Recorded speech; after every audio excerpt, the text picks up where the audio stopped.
Welcome to tonight's Shir Take Two, the Chav Zayin Amud Aleph Masechet Rosh Hashanah. We learned last time about the issue of Tzipo Zahav. Tonight, hopefully, we will get to the Piv Mitzupa Kesef on the special Shofar, which is really Chatzotzrot. We called it Chatzotzrot. It's not really Chatzotzrot, but it's the Taniot. They used another kind of a shofar of Zecharim, and it was in a particular way that it was kafuf. That's according to the Mishnah. Hopefully we'll get there. Before that, we have to tie up some loose ends related to our conversation of last week. We talked about the idea of Trei Kale, two sounds, two voices. And there was a discussion here because we wanted to understand against the backdrop of the fact that when Hashem says Zachor v'Shem v'Dibur Echad, that's al derech nes. Hashem speaks. And then what the ear is unable to normally hear, al derech nes, we were able to hear. But the Gemara actually learns a halachic principle from this, which is that all things being equal, from a human perspective, we are enjoined from being in a situation where we will allow two voices to compete with each other. We want to hear a single voice, all things being equal. There are exceptional circumstances. And the reason why this was relevant was that in the Beit HaMikdash, and we'll see tonight, it was not outside of the Beit HaMikdash, although some people tried, but in the Beit HaMikdash, there were, on Rosh Hashanah, three different horns. We have two Chatzotzrot and one Shofar. The Chatzotzrot would go short, and the Shofar would go long. So the Gemara answers by saying, don't worry, when the Shofar went long, it was an extended sound. That extended sound, that's when they heard the Shofar. What they heard before was an amalgam of different sounds. It was, as you might say, polyphonic, but that wasn't the mitzvah. The mitzvah was afterward. The Gemara says, really? Is that really possible? What would happen if we broke up the sound such that you only heard the end of the sound or the beginning of the sound of a shofar, and not the whole shear of a kol shofar? Would that be good enough? And the Gemara gave two examples. The first was, if you extended the sound of the shofar at the end of the first line, tekiah, shvarim trua, tekiah, but instead of the second time, the person blowing the same tekiah they blew before, they do a double sound. And the expectation is that having blown a double sound, that the next words out of the Baal Makri's mouth can be shvarim trua again. The Machzor says without the break. So the Gemara says, but that the Gemara says, no, that doesn't work. Doesn't work. You did a one long sound, only the beginning. It's not going to work, the whole thing. That's what we saw. And the Gemara gave that was an answer there. We'll see it inside in a minute. Then there was the opposite case. If you blew the shofar into some kind of a pit or a cave or a mausoleum or some structure where, and remind you, it's not that it's an echo like an echo where you say hello and it comes back hello. It's that because of the nature of the cavern or whatever you want to call it, there is a distortion of the sound itself. At the beginning, when you start blowing it, you can hear it clearly. But very quickly, as it starts to bounce off the walls, it's not an echo of the sound. We call it kol havara, but it's before an echo. It's the distortion because you're still blowing the shofar. It's like you blew into it and you're waiting to listen. You're still blowing. But because there's another additional sound, it's a distortion that blocks the second half of the Gemara. There also says, unless you blew shofar long enough such that you could hear the sound of the shofar, if some of it actually is because of this distortion field, then that crowds out whatever's still coming out of the shofar itself, and you're not yotzei. So in other words, the Gemara gave two examples. One where we're going to credit the beginning of what you did, but we're not going to say, well, you could just cut it in the middle and say the rest of it is something else. And conversely, where you started the beginning of it and you didn't hear the end of it. And the Gemara used these two examples to show on either side, if you didn't have a shear of tekiah, that it wouldn't work. And why was it bringing this up? To say, well, then we need a shear of tekiah of shofar outside of whatever it is that the Chatzotzrot are doing. The question is, having started with the Chatzotzrot, did that interrupt the ability of a person to hear the sound of the shofar altogether? Because you just caught the second half of it, but not the first part, which was not kosher because you couldn't hear it, right? So let's see it inside. My plan is, and it's a plan, is to then go into the next question of the Gemara, which we saw last time also. This is a little bit of Chazara, which is maybe the distinction is between tre kale, two sounds coming out of one person. I don't exactly know how that would work. I guess humanly it's not really possible as a voice. If you held two shofars, like that or something. But the Gemara then says, okay, what if it's two separate people? And the example it's going to give is Kriyat HaTorah. Is that ever possible? Kriyat HaTorah, Kriyat Megillah. We had various examples that came up. So the Gemara says, well, no, you can't. That there's a distinct, or yes, rather, there is a distinction when it's something that's from two people. That's not trei kale lo mishtame because it's two different people. You could focus on one or the other, and that's where we got into another discussion toward the end there. Then we talked about Hallel, and we enjoy the sound of Hallel. We enjoy the sound of Mikra Megillah. We're going to pay attention, so we enjoy the sound of the shofar. And the Gemara ends with, well, when you hear the two chatzotzrot and one shofar, you'll listen to the shofar sound because you really love it. That's kind of how the Gemara ended. That's an overview. Let me take some questions and let's see it inside. Larry.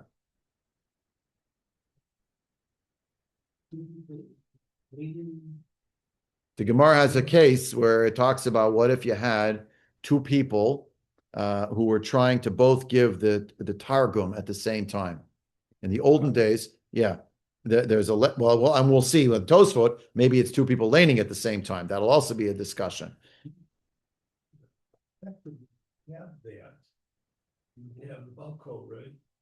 The Baal Aliyah. Correct. Reading along. That's going to be the Tosafot.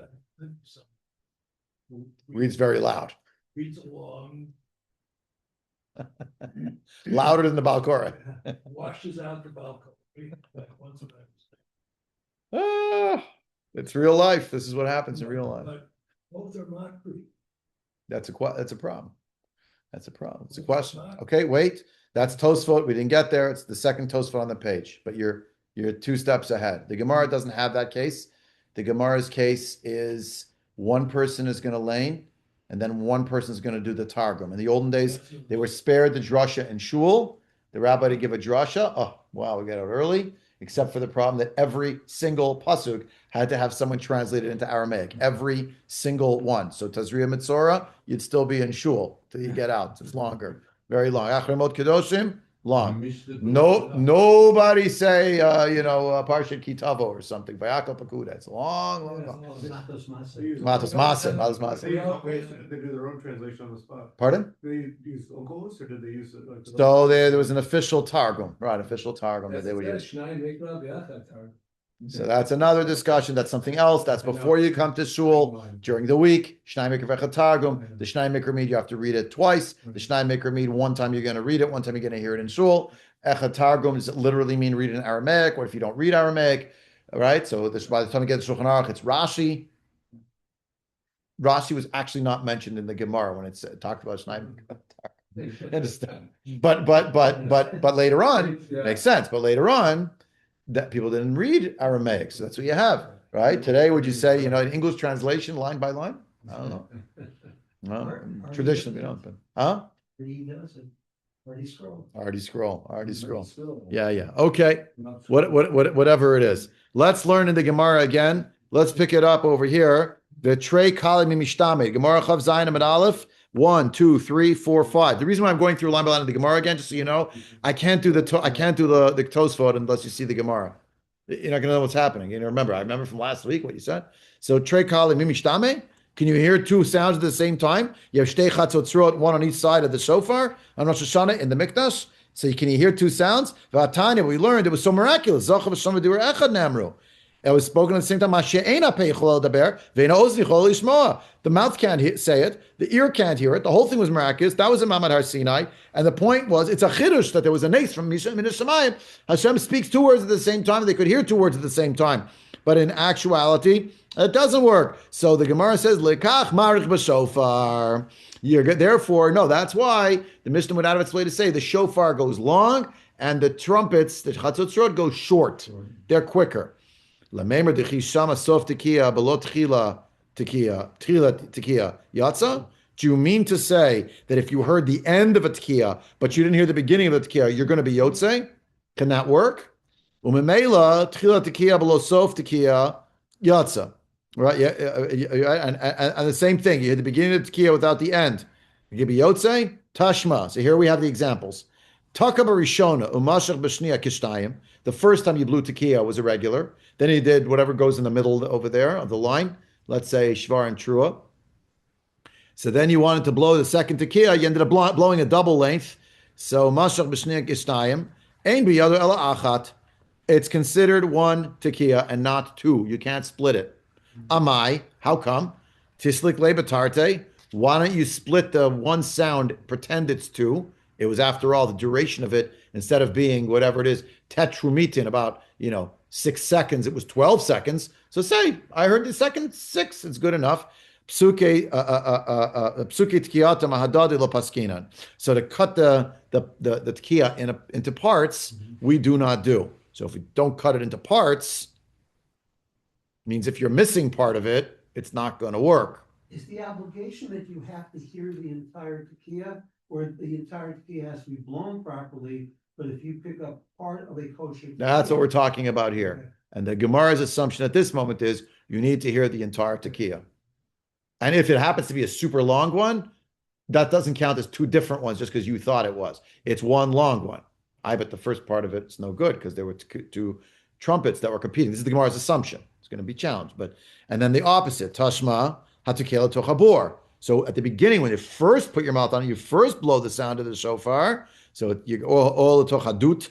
That was these are olatoch hapitas. These are different. The pitas is already a very large barrel. The dut is some kind of a mausoleum or some kind of a partially above ground cistern where part of it is on the ground and part of it is underneath. So you're in fact, I know it's a cistern. The second example, the dut is probably a cistern because Rashi says so en français. Cisterna, it says right there. Cisterna. He writes it. Bilaz. So cistern. Same word. So it's a shofar based on psukim. And what I'm having trouble with is understand it. Since it's based on psukim, why are psukim? Why is the Kadosh Baruch Hu setting up psukim that are creating a clash? Okay, so you know the pasuk very well. But chatzotzot v'kol shofar hariu lifnei melech Hashem. With chatzotzot and the sound of the shofar, you should make a noise before Hashem, a sound, crying out for Hashem. But the point is that is a feature of the mikdash. Then there's also the fact that this day has a specific mitzvah, Yom Trua. It's characterized by the mitzvah of shofar. In the mikdash, that's what the Gemara is trying to figure out. Somehow we have a Mishnah, and the Mishnah says that in the mikdash, the way to accomplish the mitzvah of shofar, unlike how it is in shul, with just one shofar, this is pretty easy. Yom Trua, you can do it. In the case of the mikdash, somehow the din of the mikdash requires chatzotzot at the same time as the shofar. That's the question that we're at. And the Gemara is now saying, well, how could that be? Exactly your question. If the mitzvah is shofar, just blow the shofar. What do you need the chatzot? No, you need the chatzot also. Mishnah Furasha, chatzot v'kol shofar. For whatever reason, the given in the problem is that the Mishnah says specifically the chatzotzot mekatzrot, the shofar ma'arich, v'chatzotzot mekatzrot shemitzvah yom b'shofar. Couldn't you interpret saying relative to each other? You would blow the chatzotzot, finish it, and then start the shofar. and with the shofar, Good. you go back home. It's a good point. I don't know why the Gemara assumed not that way, but that they're all at exactly the same time. It's a question. Yeah, it seems to be a din in mikdash. We'll see examples if we get there later on tonight in the Gemara where people try to do this in their community and they were told, no, not in your community, only in the mikdash. Mikdash also say we see. Yeah, but no one is arguing that it's some miraculous. No one is arguing with some kind of miraculous event. It seems to be that we have a concept here that we need to blow the shofar, and we're blowing the shofar because of Yom Trua. So it's part of declaring Hashem as the Melech, and they somehow are overlapping. It's the assumption of the Gemara about how to understand the Mishnah. But your question is a good one. Can I just figure something else out? But they don't seem to suggest that. So the question the Gemara has is, so how come Taka they didn't have to? And that's what we're up to now. The sound started well, but in Kol Shofar Shama Yatza, in Kol Havara Shama Lo Yatza, right? And the Gemara says, Amai, why is that? Just take the part of the tkiya that's before it got mixed up with other sounds, right? And that would have been good enough. We don't allow that. Why? Because the point is you're missing either the beginning of the shofar sound or the end of the shofar sound, and that messes it up. You wanted to ask a question? I'm sorry, Ronnie. I think I was saying it's a Vikol Shofar. It doesn't allow for a differentiation. Yeah. It seems to imply that they need to be together. But it doesn't say Vikol Shofar. Right. Yeah. It could be. But I think the question is well taken. Like, rather than this whole discussion, it seems like the given and the problem is this is how they did it, and the Gemara wants to know, well, how is this not an issue? It's almost like we have to rationalize it as like almost apologetics. Now that it's like this, how do we understand it? And therefore, the Gemara says, and now the next, so the Gemara having said, look, if you're missing part of the sound on this side or part of the sound on that side from the beginning or the end, it's not a good shofar. So we're stuck. But we know that they did have this. Shofar and Chatzitzot started in tandem. Chatzitzot finished. Shofar kept going. So the Gemara says, Ella, tarte kali michad gavra lo mishtame, mitre gavra mishtame. If it's two sounds from one, in quotation marks, person, because the example is it's from Hashem, then that's not going to work. But it's from two different people, that would work. And since you have the two Chatzotzrot as two people and the shofar is already a third guy, so when you're hearing the shofar, so that's not a problem with Trei Kale, because it's Trei Kale Mitrei Gavre from two different people. And the Gemara says, really? That's not a problem? Of course it's a problem. Mitrei Gavre Mishtamea, is that going to work to hear from two people, two different voices? V'hatayna, didn't we learn? B'Torah echad korei v'echad mitargem. When it comes to laning, one reads and one does the targum in public. Ubilvad shelo yehei, should be really yehei, echad korei, uchnayim mitargamina. It shouldn't be that one is reading. That's if you look on the margin, the sort of Shas corrects it's in parentheses, that one person is going to read doing the laning and two people are going to do the Aramaic translation. Simultaneously, and maybe overlapping, whatever it is, and somehow crowding each other out. So, ha lo damya ella l'seifa. No. The comparison of saying trei kalimi, trei gavre mishtame, that you could hear two voices from two separate people does work. Where's the example? It's not the example of one laner and then you shouldn't have two miturgamanim, but rather compare it to the Seifa where it does work. Hallel could be recited in a group. Mikra, Megillah, the Megillah could also be done by a group read at the same time. Afilu Asara Korin, even 10 are reading at the same time would be good enough. Alma, Kaven Dechaviv Yahav Date. So over there, right? Why is that the case? Because Hallel and Megillah, the Gemara says, the Breita says, these are beloved to people. They love singing Hallel. They love hearing the story of the Megillah. I haven't heard it in a year. It's amazing. So Hachanami, here also in the realm of Shofar, Kevan, Dechaviv, since it's so precious, Ya'iv Date, Vishama. Right? And the person will pay attention. They hear two Chatzotzrot and a Shofar. Apparently they don't sound identical. They'll focus on the Shofar because they love the sound of the Shofar. Lama Marich b'Shofar. So then why does the Mishnah say the Shofar is going to go longer than in duration than the Chatzotzrot? And it answers, first of the wide lines, Leidash mitzvah hayom b'Shofar, to remind people that the mitzvah of the day is with Shofar and not with the Chatzotzrot. So where the Gemara ended, where it landed, was to basically say that the concept of hearing the two sounds, two different types of sounds, Chatzotzrot and Shofar, is not contradictory because people will focus on the sound of the shofar when the three are going, and then they'll have it in mind that that's what they want to be yotze because they know it's Rosh Hashanah, and it'll also continue when the Chatzotzrot stop, they fall silent, and that'll remind people the mitzvah is really on the shofar. So I mentioned last time that there was a question that came up. Okay, so how come the Sefer Yom Teruah, Moshe ibn Chagiz,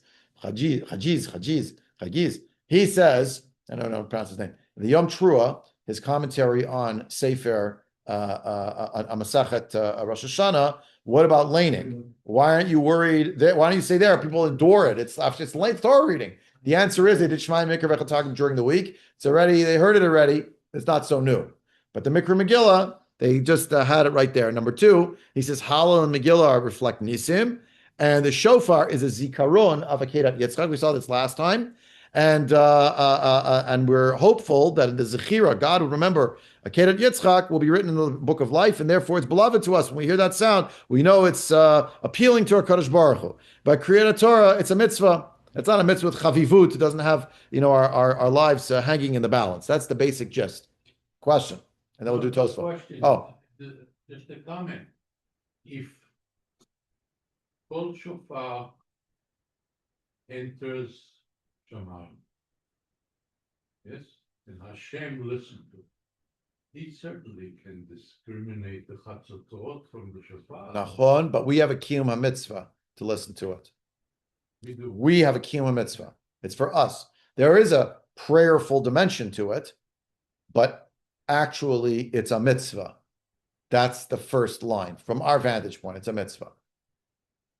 Everything else is layered on top of it, and it's not that it's not important, it's that it's a secondary layer to the reality we're performing a mitzvah midoraita. Here the Shofar Rosh Hashanah.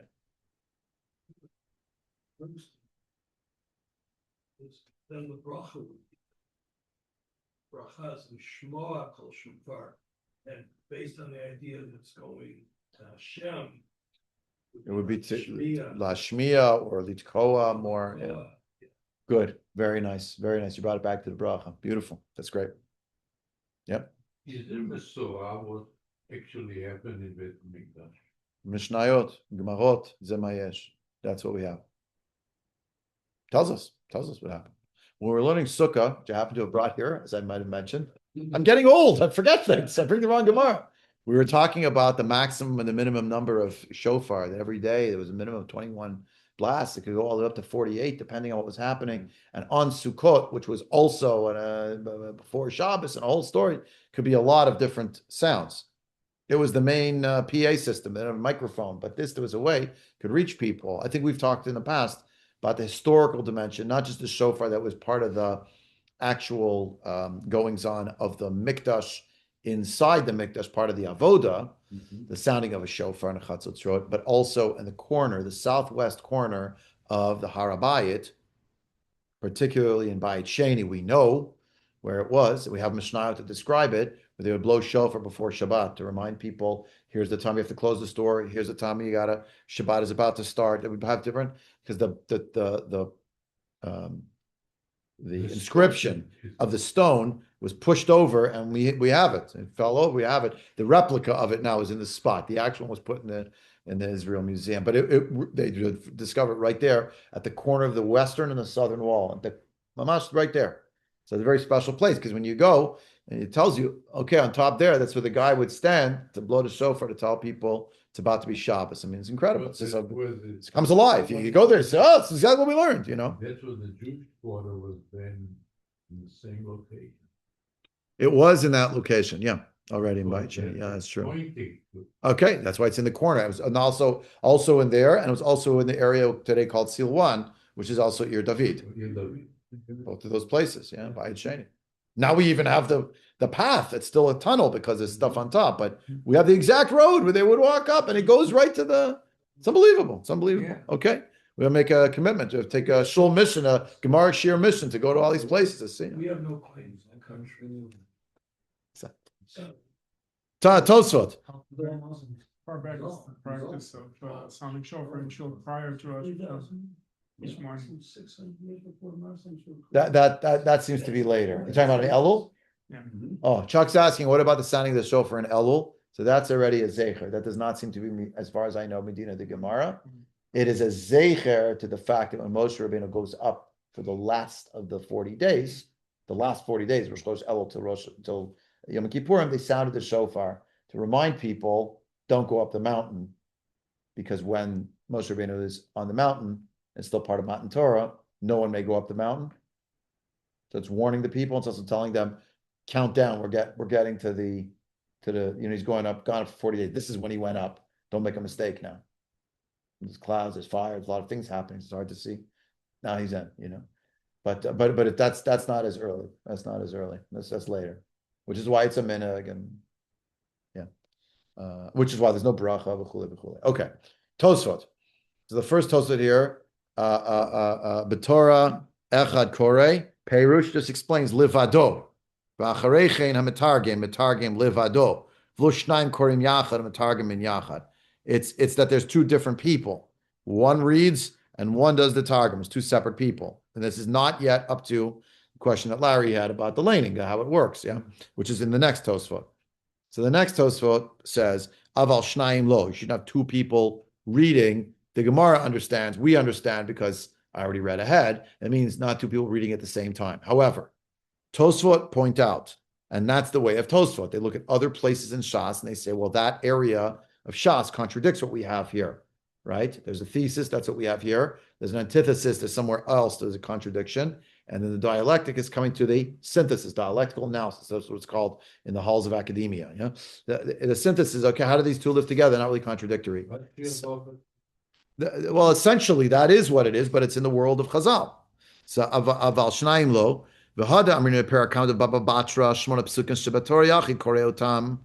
When it says in Masechet Baba Batra and Daf Tedvav, the last 8 psukim of the Torah. Remember, there's a whole machloket. The last 8 psukim of the Torah begin with Moshe died. So who wrote it? So there are two possibilities. The Gemara offers two possibilities. One is that Yoshua ben Nun wrote it. Full stop. But because he's Moshe Rabbeinu's Talmud, he was given license. He got smicha from his Rebbe, and someone had to write the end of the Torah. So Hashem told me Yoshua to write it, and that makes the relationship between Yoshua and Moshe much closer. Maybe a good topic for Shavuot. Yeah, did Moshe write the whole Torah? Well, yes, but not the last 8 psukim. That was written by Yoshua. This other opinion says, no, Yoshua could not have written it because it says, we know Moshe Rabbeinu wrote the whole Torah. So that's where we get the idea that he wrote it b'dema, which some interpret as he wrote it in tears, or he wrote the imprint, or he wrote it in a faint lettering, and then it was filled in, or maybe it was hollowed out. The Gra has his own idea what b'dema means, which is that maybe it was scrambled letters. But in some way, Moshe had to have written all the psukim till the words Le'eni Kol Yisrael, and Moshe wrote down the whole Torah. It's machloket. But those last 8 psukim, whether it's Yeshua wrote it or Moshe wrote it in some modified way, the Gemara there says, Shmona psukim shebatorah yachid korei otam. Only a yachid reads them. So the Bali Tos would say, I know what you're thinking. You're thinking that that's where one person reads it, but maybe the rest of the Torah, 2 people can read it. So the Gemara Tos would say, Lo shelo yikra acher imo. It doesn't mean, when it says Yachid Korei Otam, it does not mean that another person shouldn't read it together with him. Dim Kain, Kol Torah Nami, right? Then you would say the rest of the Torah, also, you're allowed to have 2 people read. It's only here, there's some halacha, only one person can read it to show like a downgrade. But no, say Tosfot, Ella, what does it mean, Yachid Korei Otam? Shel Yechalakum Mishnayim Ze Arba V'Ze Arba. Don't split the last 8 psukim into 2 different aliyot. A Yachid means one ole reads it. Now, this is moot at Congregation or Torah, and congregations like it because we start me'ona. Nobody starts at Vayamat Moshe anyway, right? So it all starts anyway from me'ona elukei kedem. So we never have this problem. But Tosfot, the Gemara rather, Baba Batra says, but a yachid has to read it. What does the yachid mean? Not that one person can read it and not 2, but the rest of the Torah, 2 people can read it. No. One person reads it means one ola. Umasha noagin, here's to Larry's point. Umasha noagin likrot shnayim b'Torah. The fact that nowadays we have a minhag that it seems like 2 people are reading in the Torah at the same time.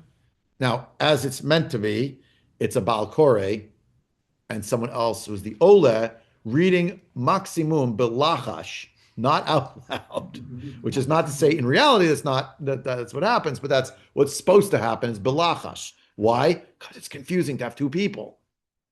But Samchu Amatnit in the Parak Batra, the Bikurim. In the Parak and Bikurim, there's the following issue, and this would have been great for a Drosh and Arami Ovidavi, where the Mishnah says the Tanan, Berishona Kol Mi Sheyodeh Likro Korei. At the beginning, whoever knew how to read the Parsha of Arami Ovidavi, remember, comes with the basket, has the fruit, he stands in front of the Kohen, he says, he got it to Hayom, exactly what we're talking about, Shabbos Agadol Drasha. He has to give this speech, it's 4 psukim, it's really 5 psukim, really 6 psukim, well 5 psukim is the speech. If he knew how to do it, he would do it. Whoever was ignorant, it's a farmer. He didn't have to know how to read. He had to know how to plant, and he had to learn from his father and his uncle and his grandfather how to plant. You don't have to know how to read books. You don't have books, You don't have Amazon.com. Yeah. You have discovered the Amazon and there's no Amazon.com. What do you have? You go to shul, you hear they're laying something. I don't know. You say some tefillahs. How do you know the tefillahs? You heard your Zaidi say them. You heard your father say them. You hear the Shlach Tzibur say them. You say, Amen. Good enough. So now you show up. You made this whole trek, and they give you the card. And you don't know how to read it. So you're embarrassed. So don't worry. The coin will help you. So you know what happened in the end? Nimnu lu milahavi bikurim. People stopped showing up because they were worried they were going to be embarrassed. They wouldn't know how to read the parsha of Aram Ovid Avi. So what happened? Hitkinu sheyu makrin at misha hu yodea, but misha eni yodea. They made a takana. We read for everybody. Nobody does their own laning of Arami Ovid Avi when you're standing with your fruit basket. Someone reads it for you. You just say it along. Belachash. From there was extrapolated to the world of Kriyat HaTorah. And we got to the Kriyat HaTorah. That was exactly the same thing that happened. It meant that we have a Baal Koreh for everybody. But in theory, if a person knows how to lane, they could have, and in the olden days it was that way, every person would get an aliyah. They called you up for an aliyah and you didn't know. It'd be embarrassing, but what could you do? They called you. So you have to go up and fumble your way through it. Today, the rule is, and there are rare exceptions, but the rule generally is, we don't let people go up and just lane it because they happen to know it. We say there's a Baal Koreh and there are olim. And the guy who's getting shlishi, by the way, who's a handler, and he knows the whole Torah, and he says to the Baal Koreh, he's embarrassing the person for Rishon and Sheni, Revi, Chamishi, Shishi, Shvi. He should really, by rights, I think, say, okay, I'm not the Baal Koreh now. You understand why? Because the whole point is it's common standard, so no one's embarrassed. But the person with the volume control issues, maybe the Gabbai, not during the Aliyah in front of a million people, but maybe during the week, call the follow-up. We love when you get in the, I don't know if you noticed, but your voice got so loud that we couldn't hear the person laning. It's not the end of the world, but it's probably better if you that's say, 353 days a year. yeah. With the 354th Simchas Torah, and a lot of people say, I'd like to lane my own. So Simchas Torah is a little bit different, and it's different because every single person is meant to get, every single man is meant to get an aliyah. So once you're up to that, it's much more loose. You know what I'm saying? It's not like it's in front of the whole shul. It's a table here, a table there. Yeah. I think it's much simpler to justify. But we do have a midnight Kriyat Torah where we don't allow, if somebody goes up, regular Shabbos, someone goes up there. You can't just say I want to lane. We're gonna lane shlishi. It's like, no, you can't do that. We don't do that. But it's also it's quality control reasons, as we've discussed, because we don't know what we're So getting. we do let somebody start out and lane Rishon, and then somebody. Well, it depends on the circumstance. But that's what they're about Koreh. It's not that the guy Yamod and the guy comes up and says, you know what, I'd like to lane, stand aside. That's what we're going to. But the Zohar Bracha again and again and again and again. Many more people know it. It's not such a public thing, and as much as it's in all different places, we're looser with that. We don't really go crazy because it's less embarrassing when there's 250 people and I don't know, only 50 of them are going to actually do it that way. Well, everybody else knows already. Yeah, you know it. Yeah. It's not such a big deal, but it's judgment, bit of a judgment call. Yeah. Since you announced it, I want to find out, the Sfaradim don't say Ya'amod, you say Ya'aleh. Yolim Labima. Makes more sense. La'amod, you just stand up. Yeah. Ya'aleh means. Okay. you come I up. like it. It's called an Aliyah LaTorah also. Yeah. Yeah. In the Sephardic shuls, they're more makbid that the bima should be raised. In Ashkenazi shuls, in many places is flat. Maybe that's related. I don't know. I made that up just now because there are places that are Ashkenazi also go up, like our shul, but I didn't know that. Look at Tosafot, the next Tosafot. We have a few minutes left. This is a really, really crucial Tosafot. Let's see if we can get through it, but it's really crucial. Really, really crucial. I just realized as I'm saying really crucial, I just hoisted myself my own petard because if we don't actually learn the Gemara, what am I learning the Tosafot with you? We have to do the Gemara. Okay, we're not going to see the Tosafot tonight. We'll see the Gemara tonight. We'll do the Tosafot next time. I didn't learn the Gemara with you, so what am I?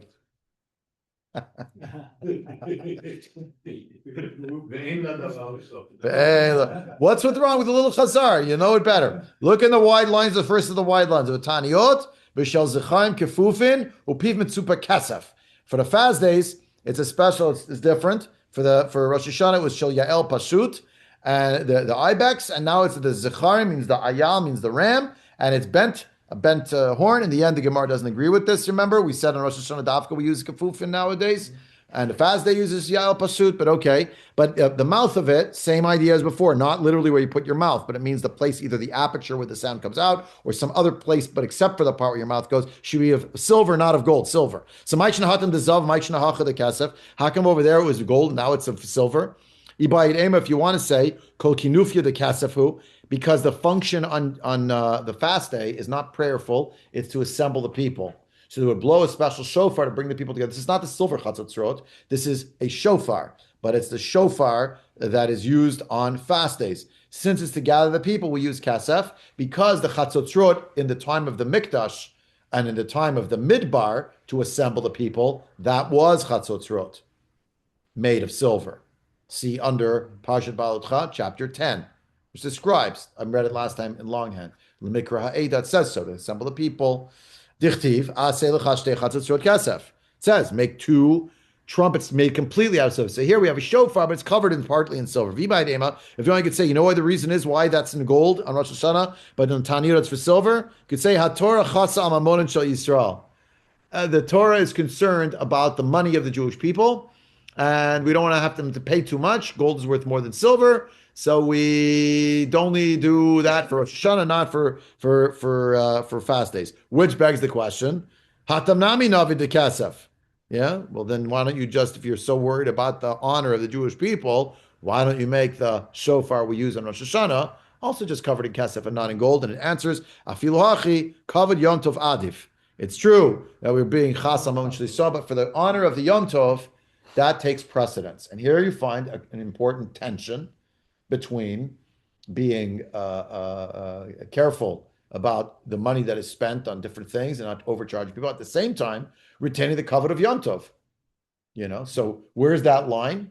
This is the line that they came up with in the Makom HaMikdash, and they showed a distinction between the two. Is one of the reasons. The other reason was because silver was used in the Chatzotzrot, literally completely made of silver, to assemble the people in the Midbar and in the Mikdash time. So therefore, the shofar that was used on a fast day, they wanted to mirror it because it's also to call the people together. Or it has to do with the relative, the balance between being chas amamon shel Yisrael versus the kavod of Yom Tov. Rav Papa Bar Shmuel Savar L'Me'avid Uvda Kemat Nitin Amar Le Rava Lo Amru El B'Mikdash. So Rav Papa Bar Shmuel, he wanted to do exactly like they have in the Mishnah with Chatzotzrot and a shofar in his shul. And what did Rava say? No, that's only in the Mikdash. Tanan Amihach learned also another bride of Medvarim more B'Mikdash. Al B'Gvulin Magam Shechatzotzrot Ein Shofar Magam Shofar Ein Chatzotzrot V'chein Hinig Rabbi Chalafta B'Tzipori Rabbi Chanan ben Trajan B'Sichni. Davar, when the thing arrived, Hadavar rather, Eitzel Chachamim, Amru Lo, Hayu Noagin came, Ella, Beshare Mizrach, Uvahar Habayit Bilvad. All these people, they said, oh, okay, there's a Breita, it says you do it in the Mikdash, but not outside. If there's going to be Chatzotzrot, there won't be a Shofar. If there's going to be a Shofar, there won't be Chatzotzrot. So you can't have both at the same time. That's only in the Mikdash. So there's a list of people. Rabbi Chalafta and Sipori, Rabbi Chanan ben Trajan and Sichni. They wanted to do this in their shuls, in their community. They didn't live exactly in Yerushalayim, and they didn't live at a time when there was a Mikdash anymore. Maybe it was a Zechel Mikdash. They live after. So when the Chachamim heard, they said, no, that's only in the Shari Mizrach and the Harabait. What's Shari Mizrach? So Shari Mizrach is almost certainly the eastern gate to go into the Mikdash when you're already on the Harabait. So you're on the way in, to get to the Beit Hamikdash. Lav Davka, it's the gate going into the Ezrat Nashim. So there's two possibilities in the eastern gate. Was either the gate going into the Ezrat Nashim or in Ezrat Nashim to go into the Ezrat Yisrael, going up the stairs to Shar Nikanor. We learned a lot about this in Masechet Yuma, if you remember, back in the day. And they used to double shofar on Shabbos in Yerushalayim, and at that place there was a beitin. Where there was a beitin. It was a beitin. I was just Beitin Kavua. I was just saying to Ronnie in Beit Hamikdash. Yeah, I was just saying to Ronnie. Now, when we say Kabbalat Shabbat, we say Bachatzotzrot and Kabbalat Shabbat. What relevance is because we don't blow shofar? We say because it's Psukim and Tillim, so we say. Okay. That's all. But but the point is, there were people after the Churban who said maybe we should try to do this in the shul, Chatzotzrot and Kol Shofar. So we have them both, like we're having the Pesach. No, we're not going to do that. So Amar Rav Item Rabbi Yeshua ben Levi, Maikar adichtiv bachatzotzot v'kol shofar lifnei melech Hashem. See? Lifnei melech Hashem hu debayin chatzotzot v'kol shofar. When you're in front of the king Hashem, meaning in the Makom HaMikdash, then you can have this. Aval be'alma, but when you're out there and you're not literally lifnei hamelech Hashem in the house of Hashem, look, then we don't do it. That's why we don't do it. Shaveh, I gotta stop here. Let me just stop here and cut my losses. 9 o'clock was late enough. We will learn again, God willing, next week. Next week, we're back to Monday night, Emir Hashem. 15. Pardon? You do 8:15. I'd like, yeah, Monday night it'll be 8:15. Just a spoiler alert, the following week,